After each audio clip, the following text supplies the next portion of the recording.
नमस्कार, मी श्वेता वडके-दांडेकर. बुलेटिनमध्ये तुमचं स्वागत आणि माझ्या सोबत आहे. नमस्कार, मी ज्योती फणसे आणि अनेक महत्त्वाच्या बातम्यांचा आपल्याला बुलेटिनमध्ये आढावा घ्यायचा आहे. मात्र सुरुवातीला एक मोठी बातमी येते. पंतप्रधान नरेंद्र मोदी यांच्या सरकारमधील केंद्रीय मंत्री एम.जे. अकबरांवर गंभीर आरोप करण्यात आले आणि सध्या तेच वादळ जिकडे तिकडे सुरू आहे.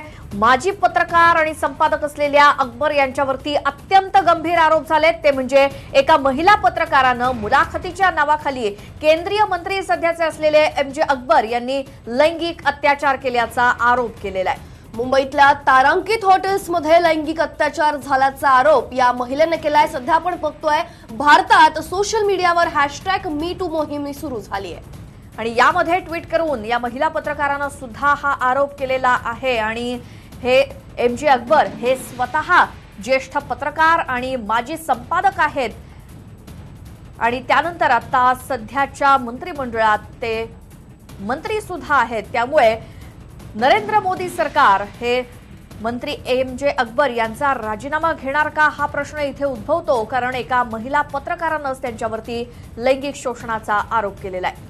नक्कीच माजी संपादक एम.जे. अकबर आता त्यामुळे अडचणीत सापडलेले आहेत. मोदींच्या मंत्र्यांवर खरं तर लैंगिक अत्याचाराचे आरोप केले जात आहेत. त्यामुळे मोदी आता काय ऍक्शन घेणार, सरकार काय ऍक्शन घेणार हे बघणं हे तितकंच महत्त्वाचं असणार आहे.